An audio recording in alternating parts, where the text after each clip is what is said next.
नमस्कार, news update में स्वागत है आपका। मैं हूं आपके साथ विवेक। खबरें विस्तार से। देहरादून से इस वक्त एक बड़ी खबर आ रही है। सीएम धामी की गाड़ी को एक बुजुर्ग महिला ने रास्ते में रोका है। बैठक के बाद सचिवालय से जाते वक्त बुजुर्ग महिला ने सीएम के काफिले को रोक दिया।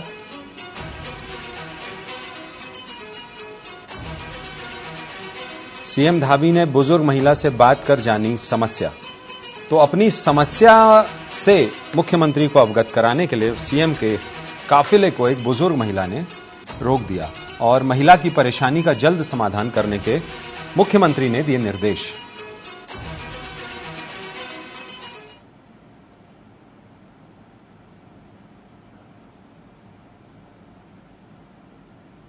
तो चलिए अब बढ़ते हैं खबरों की ओर। देहरादून में अवैध अतिक्रमण के खिलाफ कार्रवाई करते हुए प्रशासन ने बुलडोजर चलाए। इस दौरान सुरक्षा के पुख्ता बंदोबस्त भी किए गए। वहीं भारी संख्या में पुलिस फोर्स सहित तमाम अधिकारी लॉ एंड ऑर्डर को देखते हुए मौके पर उपस्थित रहे, जिसके बाद राजधानी के कई इलाकों में अतिक्रमण के खिलाफ पीला पंजा गरजा। बता दें कि एनजीटी की रिपोर्ट्स के अनुसार वर्ष 2016 के बाद मलिन बस्तियों में 524 अतिक्रमण अवैध पाए गए थे, जिन पर अब प्रशासन का पीला पंजा कार्रवाई करता हुआ नजर आ रहा है।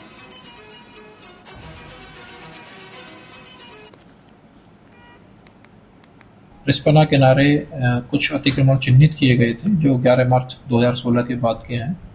उसमें निगम भूमि पर 89 अतिक्रमण थे, जिसमें लोगों को नोटिस देकर उनका पक्ष रखने का अवसर दिया गया। उसमें से कुछ लोगों के द्वारा अपने प्रत्यावेदन दिए गए। अभी तक स्थिति के अनुसार 15 लोगों के उसमें प्रत्यावेदन उचित पाए गए। 74 अतिक्रमण अभी भी ऐसे थे जिनके द्वारा ना तो कोई प्रत्यावेदन दिया गया और ना ही इनके द्वारा कोई और अपना पक्ष प्रस्तुत किया गया। अभी आज से उन पर फेज वाइज मैनर में कार्रवाई प्रारंभ की गई है। आज चुप्पू वाला और डालन वाला क्षेत्र में कार्रवाई की जा रही है। रिस्पना किनारे देश के पहले प्रधानमंत्री जवाहरलाल नेहरू का निधन 27 मई 1964 को हुआ था। वहीं आज प्रदेश कांग्रेस मुख्यालय में प्रदेश अध्यक्ष करण माहरा सहित कांग्रेस के नेताओं और एनएसयूआई के युवकों ने देश के पहले प्रधानमंत्री स्वर्गीय जवाहरलाल नेहरू की पुण्यतिथि पर श्रद्धा सुमन अर्पित कर उन्हें भावभीनी श्रद्धांजलि दी। उन्होंने जवाहरलाल नेहरू को आधुनिक भारत का निर्माता बताते हुए कहा कि आज भारत जहां खड़ा है उसमें जवाहरलाल नेहरू ने सबसे महत्वपूर्ण भूमिका निभाई है।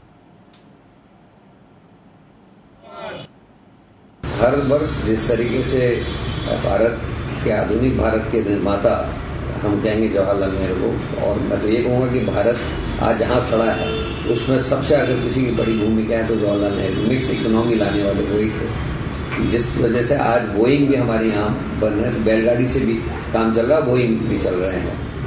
हमारे बैंक्स तंदुरुस्त हैं। हमारी इकोनॉमी आज जहाँ सस्टेन कर रही उसका कारण बहुत बड़ा जवाहरलाल नेहरू की नीतियाँ रही हैं। ऐसे जवाहरलाल नेहरू जिन्होंने देश को आधुनिक बनाने के लिए IITs, IIM, नवरत्न कंपनियों की स्थापना से लेकर अनेक इंस्टीट्यूट्स बनाने का काम किया, तो उनका ये दिन है। निश्चित ही कांग्रेस इसको पूरे प्रदेश में मना रही है। बॉलीवुड अभिनेता ऋषभ चौहान रुड़की पहुंचे। ऋषभ ने सिविल लाइंस स्थित सिद्धेश्वर महादेव मंदिर में पूजा अर्चना करने के बाद गंगा घाट पर 11,000 दिए जलाकर गंगा आरती में शामिल हुए। इस दौरान ऋषभ की एक झलक पाने के लिए प्रशंसकों की भारी भीड़ उमड़ पड़ी। वहीं ऋषभ अपने ड्रीम प्रोजेक्ट को लेकर भी खासे उत्साहित नजर आए।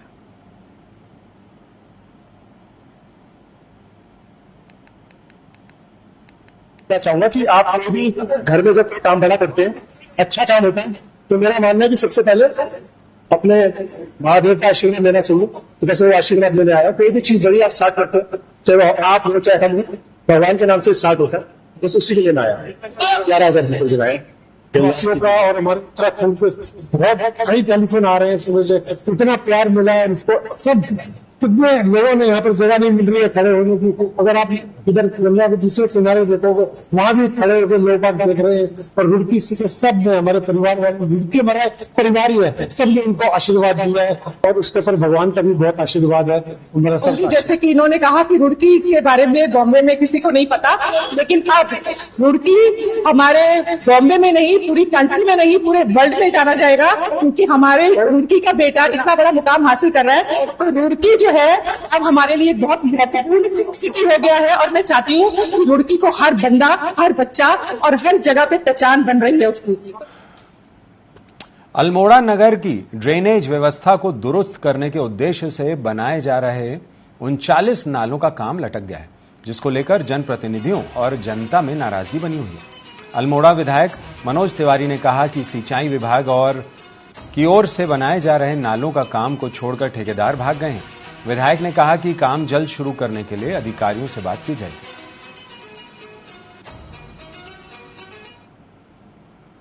अल्मोड़े की जो टोपोग्राफी है वो दूसरे टाइप की है और पूरे वर्ष भर अल्मोड़े के शहर का पानी नीचे की ओर को आता है, फिर ग्रामीण क्षेत्र को जाता है और बरसातों में बड़ा संकट हो जाता है, लोगों के घरों में पानी जाता है। तो इसको देखते हुए सिंचाई विभाग से हमने अलग अलग जोन में यहाँ पर विभिन्न नालों का निर्माण के लिए एस्टीमेट बनवाया था और उसको शासन को प्रस्तुत करा था और उसमें हमारे लगभग 39 नाले स्वीकृत हुए थे विभिन्न वार्डों में और उसका टेंडर एक ही व्यक्ति का हुआ था और वो व्यक्ति ने कुछ जगह कार्य प्रारंभ ही नहीं किया और कुछ जगह आधे अधूरे करके छोड़ दिए। तो विभागीय अधिकारियों को कहा है, मैंने एक्शन को भी कहा है और एससी से भी मेरी वार्ता हुई है और चीफ से मैं वार्ता कर रहा हूं कि तत्काल उसके खिलाफ कार्रवाई करें।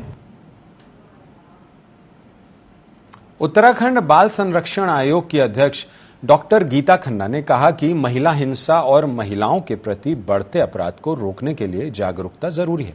उन्होंने कहा कि इसको लेकर प्रदेश के 7 जिलों में जून माह में दौरा करेंगी और वहां पर जिला अधिकारियों के साथ बैठक कर फीडबैक लेंगे। वहीं उन्होंने कहा कि महिलाओं और बालिकाओं के प्रति बढ़ते अपराधों को रोकने के लिए भी जागरूकता अभियान काफी सार्थक साबित हो सकता है। जन जागरूकता ही मूल मंत्र है, सबको एक साथ करने का और क्या क्या होता है उस बारे में उनको जानकारी देने का। और उसके लिए जून माह के अंतर्गत ही हमने 7 जिलों का भ्रमण रखा है, जहां डिस्ट्रिक्ट अथॉरिटीज से हम भेंट वार्ता करेंगे, वहाँ के कानून व्यवस्था, समाज कल्याण, बाल अधिकार, महिला कल्याण, इन सब से तो बैठक करेंगे ही। साथ ही में इन 7 जिलों में मैं एक वर्कशॉप का भी आयोजन हम लोगों ने करने के लिए प्रपोजल भेज दिया और जैसे ही ये 6 जून को आचार संहिता खत्म होगी तो हम लोग अपने कार्यक्रमों को सुचारू रूप से चला पाएंगे। रुद्रपुर में हाइड्रा की टक्कर से एक महिला कांस्टेबल बुरी तरह से घायल हो गई, जिसे इलाज के लिए निजी अस्पताल में भर्ती कराया गया। बताया जा रहा है कि महिला कांस्टेबल इंदिरा चौराहे पर ड्यूटी दे रही थी, तभी एक हाइड्रा ने पीछे से टक्कर मार दी। इस दुर्घटना का वीडियो सोशल मीडिया पर वायरल हो रहा है। घटना के बाद से फरार हाइड्रा चालक की तलाश में पुलिस जुटी हुई।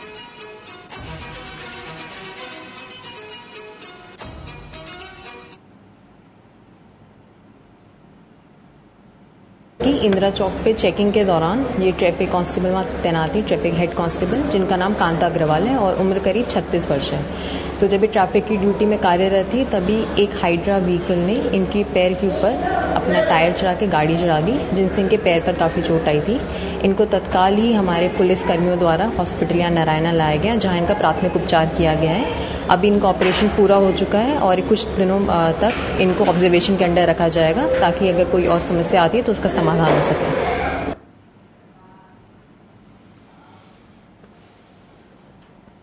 बद्रीनाथ केदारनाथ मंदिर समिति के अध्यक्ष अजेंद्र अजय ने प्रेस वार्ता में बताया कि राज्य सरकार 4 धाम यात्रा में निरंतर सुधार कर रही है। उन्होंने बताया कि सरकार 4 धाम यात्रा विकास प्राधिकरण के गठन पर विचार कर रही है। इसके लिए कमेटी का भी गठन किया गया है। जल्द कमेटी अपनी रिपोर्ट सरकार को सौंपने वाली है।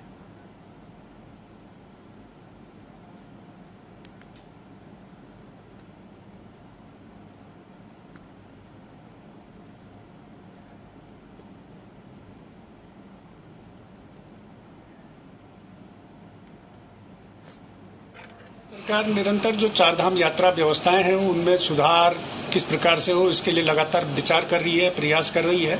और इस क्रम में जो चारधाम यात्रा विकास प्राधिकरण की जो चर्चा हो रही है वो इन सारे विषयों को ध्यान में रखते हुए हो रही है और उस पर गंभीरता से अभी विचार चल रहा है। और जो भी उसमें जितना भी बेहतर, आप जानते हैं कि क्योंकि चारधाम यात्रा में बड़ी संख्या में श्रद्धालु तीर्थयात्री हमारे धामों में आ रहे हैं। चारधाम यात्रा एक तरीके से हमारे प्रदेश की आर्थिकी की रीढ़ भी है। तो जो यहाँ पर जो श्रद्धालु तीर्थयात्री आते हैं उनको किस प्रकार से अच्छी से अच्छी व्यवस्था मिल सके, किस प्रकार से व्यवस्थाओं में और अधिक सुधार हो, संशोधन हो, उनमें मजबूती मिले, इसके लिए प्रदेश सरकार निरंतर विचार कर रही है।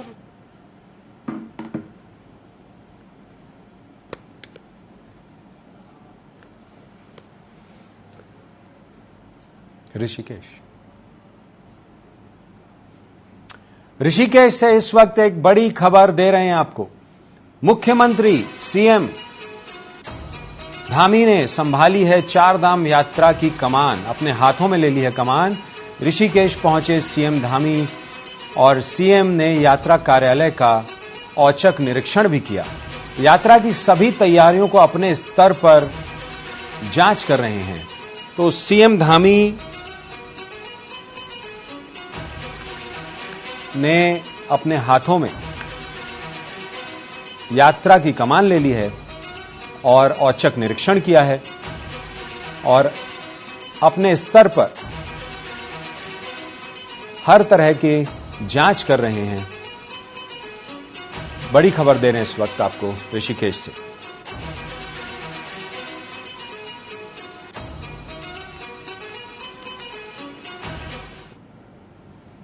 देहरादून से बड़ी खबर इस वक्त। दोपहर 12 बजे सचिवालय पहुंचेंगे सीएम धामी। चारधाम यात्रा पेयजल आपूर्ति की करेंगे समीक्षा। कैंची धाम में प्रस्तावित मेले की तैयारियों की भी करेंगे समीक्षा। चारधाम यात्रा व्यवस्थाओं का जायजा लेंगे सीएम धामी। यात्रा कार्यालय का करेंगे निरीक्षण। तो बड़ी खबर दे रहे हैं इस वक्त आपको। कैंची धाम में प्रस्तावित मेले की तैयारियों की भी करेंगे समीक्षा।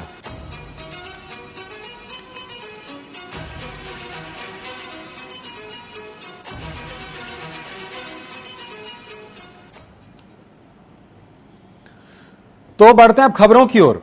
अल्मोड़ा में गर्मियों के मौसम में बारिश के कारण मौसम सुहावना बना हुआ है। देर शाम अल्मोड़ा में जोरदार बारिश हुई। बारिश से जहां मौसम में ठंडक बनी है, वहीं जंगल की आग पर भी काबू बना हुआ है।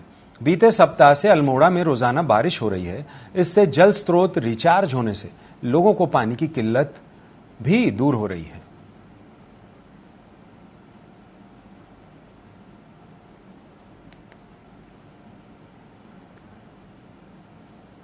बारिश हो रही है। हाँ, आज तो बहुत बढ़िया बारिश हो रही है। इससे तो बहुत सी चीज़ों को राहत मिलेगी। वैसे जंगलों में आग लगी थी बहुत सारी, वो बुझ जाएगी। पेयजल संकट हो रहा था, यहाँ पानी की समस्याएं हो रही थी, वो भी सुलझ जाएंगी।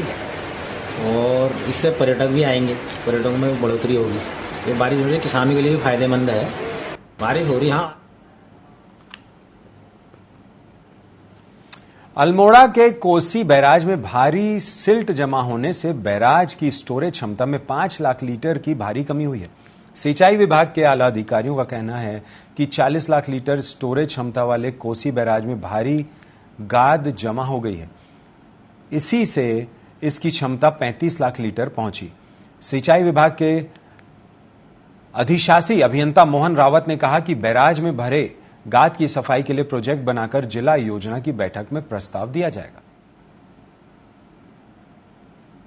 पिछले कई सालों से इसमें जो गाद भर जाती है उसके बारे में बात हुई थी कि इस सिल्ट को हटाया जाए ताकि इसकी कैपेसिटी को सुधारा जा सके। मैं आपको बताना चाहूँगा कि इसकी कैपेसिटी जो 40 लाख लीटर डिजाइन है, उसमें आज की डेट में 35 लाख लीटर ही पानी आ सकता है। यानी कि हमारी कैपेसिटी 5 लाख लीटर कम हो गई है।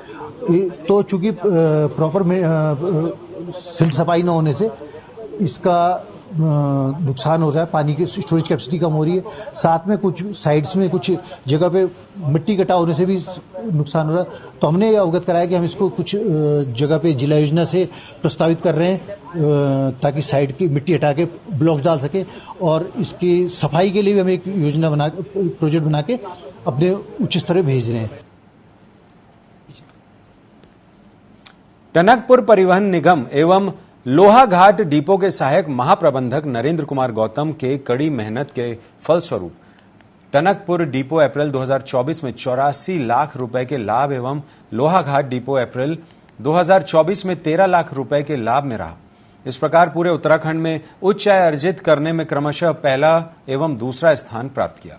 मीडिया से बातचीत के दौरान नरेंद्र गौतम ने बताया कि यदि पर्वतीय मार्गों के लिए निगम की नई बसें प्राप्त हो जाती हैं तो टनकपुर परिवहन निगम को और अधिक आय की प्राप्ति हो सकती है, जिसके लिए 25 मार्च 2024 को सहायक महाप्रबंधक के डिपो में कार्य कर रहे समस्त श्रमिकों का उत्साहवर्धन किया।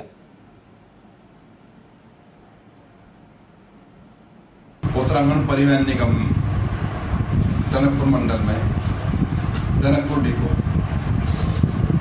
अप्रैल 2023 में लगभग 34 लाख के घाटे में थे। इस बार कर्मचारियों ने अपना उत्साह और कार्य के प्रति लगन दिखाते हुए पूरी मेहनत से कार्य किया और अप्रैल 2024 टनकपुर डिपो 84 लाख रुपए के लाभ में रहा। इसके लिए मैं सभी कर्मचारियों को बधाई देना चाहता हूं, जिनके सहयोग से टनकपुर डिपो इतनी मोटी रकम लाभ के रूप में प्राप्त। सितारगंज में समर मेले का शुभारंभ हो गया है। आदर्श राजकीय इंटर कॉलेज मैदान में आयोजित मेले का शुभारंभ भाजपा जिलाध्यक्ष कमल जिंदल, सांसद प्रतिनिधि उमाशंकर दुबे और मंडी अध्यक्ष अमरजीत कटवाल ने फीता काटकर की। बता दें कि समर मेला आगामी 10 जून तक इंटर कॉलेज मैदान में चलेगा।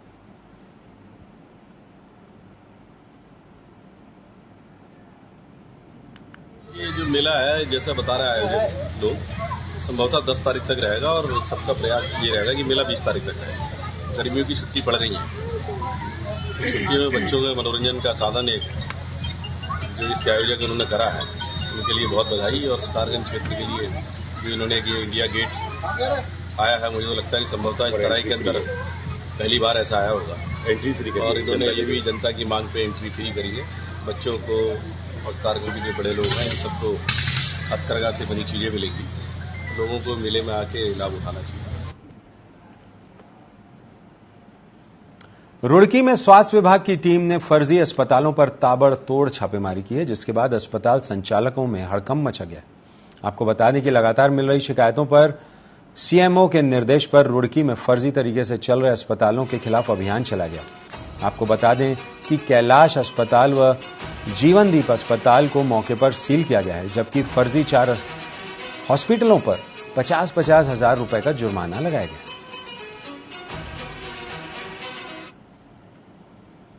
के द्वारा पाया गया है कि कोई भी डॉक्टर जिनके पास प्रशिक्षित डिग्री ना तो अभी ऐसी इन्होंने पाई है, और यहाँ पे सीजेरियन डिलीवरी कर रही है, जो कि सुविधाएं आप खुद देख सकते हैं। सीजेरियन डिलीवरी करने लायक ना ही प्रशिक्षित स्टाफ है, जिसके एवज में सीएमएस द्वारा रुड़की द्वारा कार्रवाई की गई है।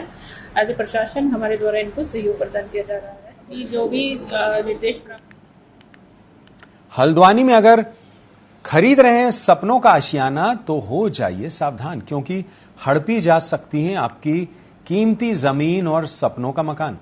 हल्द्वानी, जहां जनप्रतिनिधि के भेष में रंगदारी का राक्षस आज भी जिंदा है, विवादित जमीन के मामलों को सलटाने के नाम पर ले लेता है करोड़ों की रंगदारी। जनता की सेवा ऐसी की रंगदारी न दो तो पालतू गुंडों से करवा देता है बेदखल। रसूख ऐसा कि पुलिस में शिकायत करो तो उल्टे ही करा देता है मुकदमा दर्ज। एक ऐसी कहानी जो आपको झकझोर देगी और आपको कर देगी सोचने पर मजबूर। देखिए केवल टीवी 24 पर हमारे साथ। अगर आप खून पसीने की कमाई से हल्द्वानी में घर बनाने के लिए एक प्लॉट लेना चाह रहे हैं तो सावधान हो जाइए, क्योंकि हो सकता है आपके खरीदे हुए प्लॉट पर दबंगई से गुंडे कब्जा कर लें और जब आप क्षेत्र की ईमानदार पुलिस के पास जाएं तो वो आप पर ही झूठा केस बना डालें और आप जान बचाने के लिए खामोश हो जाएं। जी हाँ, ये बिल्कुल सच है। हमारे पास आए प्रमाण और 3 दिनों तक ग्राउंड जीरो रिपोर्टिंग करने पर हल्द्वानी में पुलिस और माफियाओं का गठजोड़ समझना काफी है। किसकी मशीन है?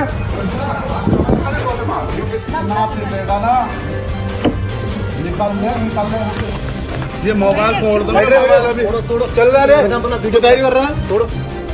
जहां एक और उत्तराखंड पुलिस के ईमानदार अधिकारी अपनी जान जोखिम में डालकर 24 घंटे ड्यूटी करते हुए जनमानस की सुरक्षा करते हैं, तो वहीं दूसरी ओर कुछ ऐसे पुलिस कर्मचारी सत्ता के दलालों और रंगदारी लेने वाले गुंडों के दबाव में काम करते हुए पुलिस की ईमानदार छवि को बट्टा लगाते हैं। कुछ समय पहले हल्द्वानी में ही खनन माफियाओं और हिस्ट्री शीटर का साथ देने और आम आदमी पर झूठा मुकदमा करने के लिए हाईकोर्ट ने नैनीताल पुलिस को लताड़ लगाई थी, लेकिन आज भी प्रदेश की धाकड़ धामी सरकार में ऐसे ही पुलिसकर्मियों की धाकड़ की तूती बोल रही है और जनता को इसका भुगतान रंगदारी देकर या फिर झूठे केस लड़कर चुकाना पड़ रहा है।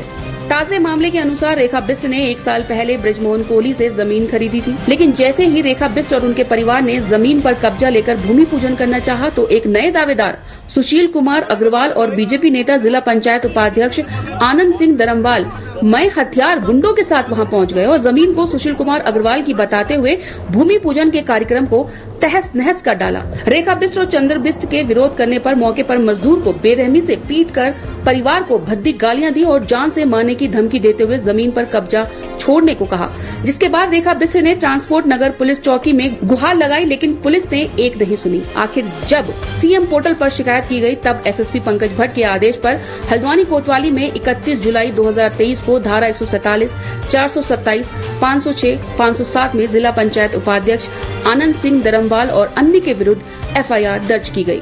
रेखा बिष्ट के मुताबिक कई बार पुलिस में शिकायत करने पर भी उनकी शिकायत नहीं लिखी गई, क्योंकि संबंधित थाने के उप निरीक्षक पंकज जोशी बीजेपी नेता आनंद सिंह दरमवाल के दबाव में काम करते हैं। इसलिए रेखा बिष्ट ने पंकज जोशी को जांच अधिकारी बनाए जाने पर भी आपत्ति दर्ज की थी, लेकिन पंकज जोशी ने एक दिन में ही बयान करवाकर फाइनल रिपोर्ट लगा दी और धारा 182 में उल्टे रेखा बिष्ट पर ही मुकदमा दर्ज कर दिया। सर, पिछले 1 साल से आप लगाइए 1 साल हो गया है इस चीज को।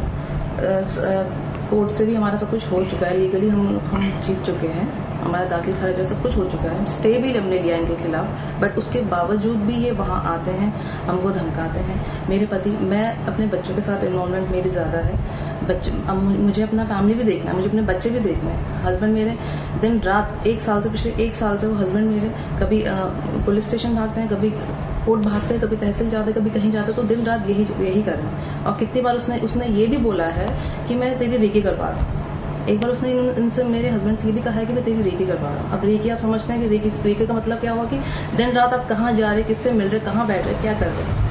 1% अगर कुछ भी हो जाता है मुझे, मेरे फैमिली को, मेरे बच्चों, कुछ भी, मेरे पूरे परिवार को, तो इन सब की जिम्मेदारी, इन सब का पूरा सब चीज़ अनु भाषा के ऊपर जाएगी, उसकी रिस्पॉन्सिबिलिटी सब इसी की रहेगी।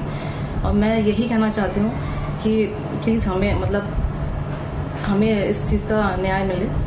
जो चीज़ ये लीगली हमारे पास हर चीज़ लीगल डॉक्यूमेंट्स है, ऐसा नहीं कि हम बिना विदाउट लीगल हम कोई बात कर रहे हैं। लीगल डॉक्यूमेंट्स है, लीगल डॉक्यूमेंट्स होने के बावजूद भी फिर भी वो आता है, धमकाता है। कोई भी चीज़ हम अपने प्लॉट में, कोई भी चीज़ हम बिजली का काम कर रहे हैं या हमने रेता बजे कुछ भी किया है, तो वहाँ आकर वो कुछ ना कुछ मतलब उलट पुलट करके जाता है और कोई पुलिस शासन प्रशासन कोई कुछ नहीं कर पा रही है। इधर सुशील कुमार कोहली ने रेखा बिष्ट का दाखिल खारिज रुकवाने के लिए तहसील में शिकायत की, जिस पर तहसीलदार ने जांच की और शिकायत को गलत पाया और 30 मार्च 2023 को रेखा बिष्ट के पक्ष में दाखिल खारिज करने के आदेश जारी कर दिए, जबकि जांच अधिकारी पंकज बिष्ट की फाइनल रिपोर्ट तहसीलदार की जांच रिपोर्ट और आदेश के बिल्कुल विपरीत है।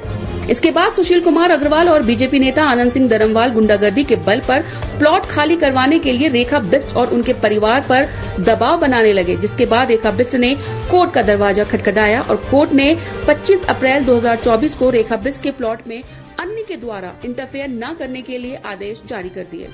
लेकिन आनंद सिंह दरमवाल यही नहीं रुके। कभी प्लॉट से सीसीटीवी तोड़ दिए तो कभी बिजली के मीटर चोरी करवा दिए। और जब रेखा बिष्ट ने इसकी शिकायत पुलिस में की तो उनकी शिकायत लिखी ही नहीं गई। लेकिन उसी पुलिस ने कोर्ट के आदेश के बावजूद रेखा बिष्ट, चंद्र बिष्ट और ब्रिज मोहन कोहली पर धारा 420 का मुकदमा दर्ज कर दिया। तो डीवीआर कौन लेके बताओ? मेरे को नहीं मालूम है सर, मैं उस टाइम खाना खाने गया था। किस टाइम? उस टाइम वहाँ पे जो डीवीआर लगा हुआ था, आप उस टाइम खाना खाने गए हो?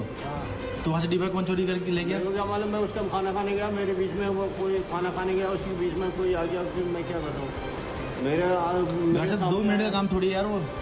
ये कितने बजे हुआ? 1:30 से 2 बजे? हाँ 1:30 से 2 बजे हुआ काम? हाँ 1:30 से 2 बजे चोरी हुआ होगा? 1:30 से 2, तो 1:30 से 2 आप लंच किए थे तब चोरी हुआ? अब कौन है पता नहीं आपको? तो उनको कैसे मालूम डीवीआर यहाँ लगा हुआ है? मैंने थोड़ी बताया उनको। फिर कैसे मालूम चला? फिर अभी आप खुद ही कह रहे हो कि उससे पूछा, आप कह रहे हो खाना खाने गए। गार्ड साहब झूठी बोल रहे हो। वो अंदर गया, बोले आगे कैमरा लगा। कौन साइड गया था अंदर। कौन गया था? मुझे क्या पता, मैं तो यहाँ उसने पूछा कुछ?